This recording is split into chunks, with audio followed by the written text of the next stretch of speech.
고난주간 마지막 날 함께 보실 하나님 말씀은 마가복음 12장 18절에서 27절까지 말씀입니다. 봉독해 올리겠습니다. 부활이 없다 하는 사두개인들이 예수께 와서 물어 이르되, 선생이여, 모세가 우리에게 써 주기를 어떤 사람의 형이 자식이 없이 아내를 두고 죽으면 그 동생이 그 아내를 취하여 형을 위하여 상속자를 세울지니라 하였나이다. 7형제가 있는데 마지가 아내를 취하였다가 상속자가 없이 죽고, 둘째도 그 여자를 취하였으나 상속자가 없이 죽고, 셋째도 그리하여 일곱이 다 상속자가 없었고 최후의 여자도 죽었나이다. 일곱이 다 그를 아내로 취하였으니 부활 때 곧 그들이 살아날 때 그 중에 누구의 아내가 되리이까? 예수께서 이르되, 너희가 성경도 능력도 하나님의 능력도 알지 못함으로 오해함이 아니냐. 사람이 죽은 자 가운데서 살아날 때 장가도 아니 가고 시집도 아니 가고 하늘에 있는 천사들과 같으리라.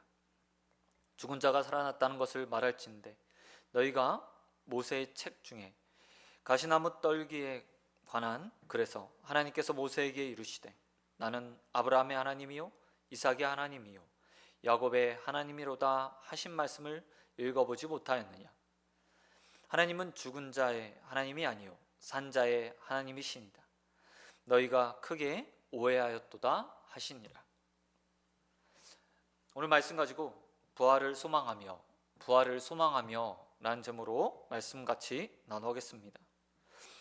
오늘 본문은 예수님과 함께 논쟁하는 사두개인들의 모습을 기록하고 있습니다. 그리고 마가는 이들이 부활이 없다 하는 사두개인이라고 분명하게 소개하며 본문을 시작하고 있습니다. 예수님 당시에 사두개인들은 유대의 귀족 집단이었습니다. 이들은 예루살렘 대제사장들의 가문과 유력한 그 일반 가문들로 구성되어 있었습니다. 그리고 이들은 교리적으로 굉장히 보수적이었다고 합니다. 그리고 이 보수적인 교리를 가지고 자신의 특권을 강화하는데, 자신이 누리고 있는 특권을 강화하는데 사용했던 사람들이었습니다. 마가는 19절에서 사두개인들이 또한 모세의 율법, 모세의 오경만 인정하는 자들이었다고 분명하게 기록하고 있습니다.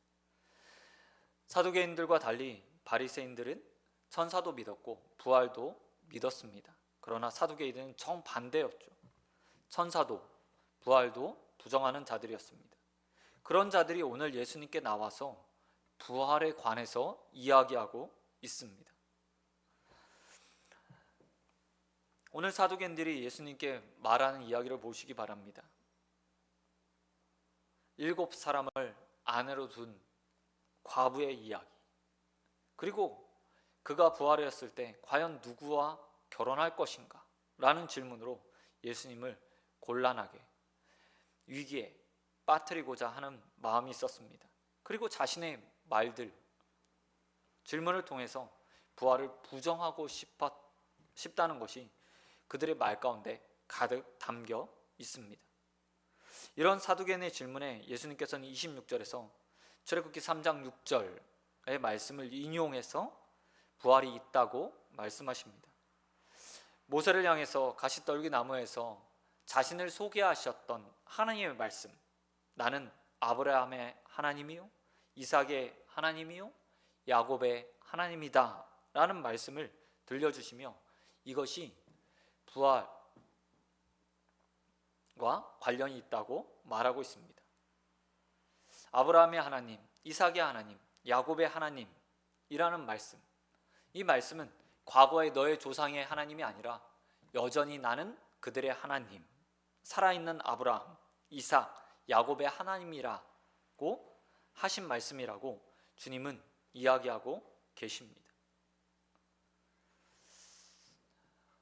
사도 바울도 로마서 8장 35절에서 하나님의 사랑에서 어느 누구도 죽음도 심지어 끊을 수 없다고 이야기하시며, 하나님이 여전히 모든 인생을 사랑하시고 죽음마저도 하나님과 사람의 관계를 갈라놓을 수 없다라고 선언하고 하고 있는 것을 볼 수 있습니다. 하나님이 죽은 자를 사랑하시는 게 아니라 영원히 그들의 능력으로 보호하시며 살아계신 하나님으로 그들에게 작용하신다. 그 사랑이 영원히 그에게 함께한다 라고 사도 바울도 표현한 겁니다.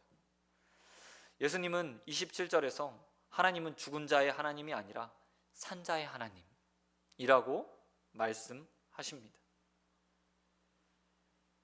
그리고 그 하나님의 능력이 영원히 우리에게 있을 거라고 이야기하고 있죠. 이에 앞서 예수님은 사두개인들의 실상을 드러나고 계십니다.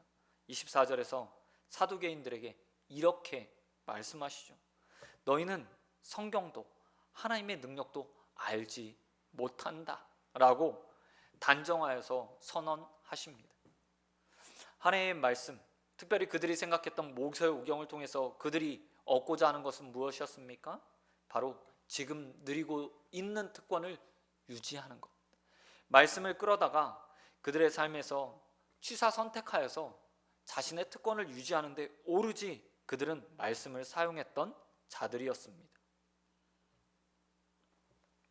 그들은 하나님의 말씀이나 하나님의 뜻에 담겨있는 의미, 관심이 없었습니다. 하나님의 능력도 관심이 없었습니다.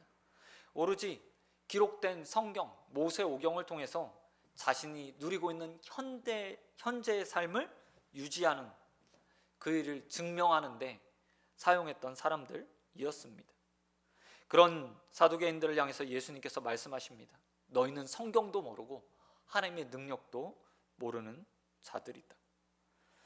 사두개인의 질문, 25절의 질문과 25절에 기록된 예수님의 말씀을 보면 그들은 지극히 현세적인 사람들이라는 것을 보여주고 있습니다.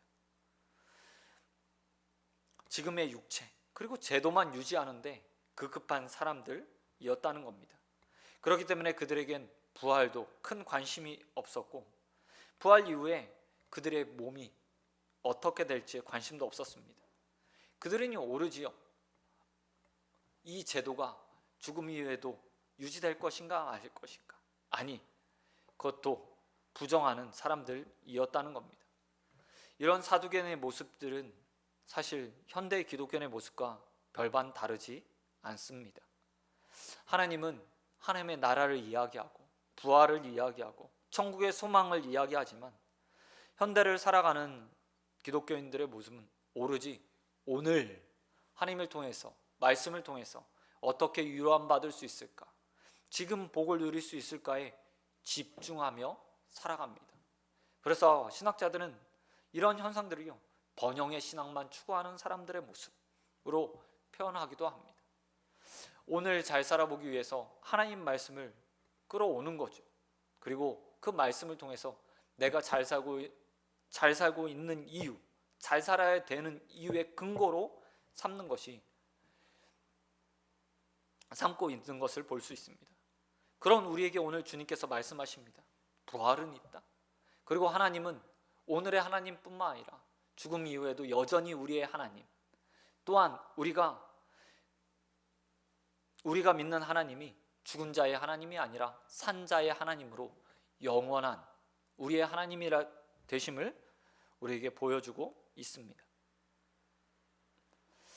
사랑하는 소원교회 성도 여러분, 오늘은 십자가에 죽으신 예수님께서 무덤에 내려가신 날입니다. 음부에 내려가신 날이죠. 그리고 그곳에서 하나님과 온전한 단절을 경험하신 날입니다.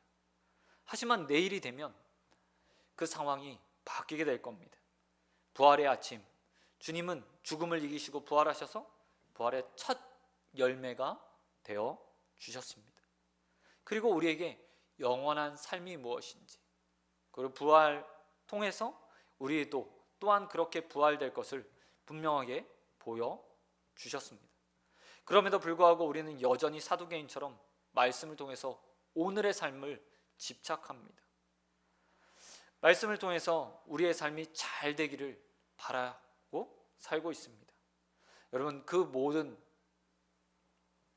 과거의 삶, 지금의 마음들을 버리시기 바랍니다.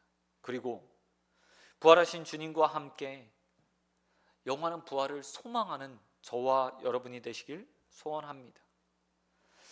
하나님께서 살아계신 자의 하나님을 믿고 이 육체의 죽음, 우리의 육체의 죽음 이후에도 영원히 그 하나님과 함께 영생할 것을 믿고 살아가며 하나님 나라를 소망하고 부활을 소망하며 살아가는 저와 여러분이 되시길 우리 주님 예수 그리스도의 이름으로 축원드립니다.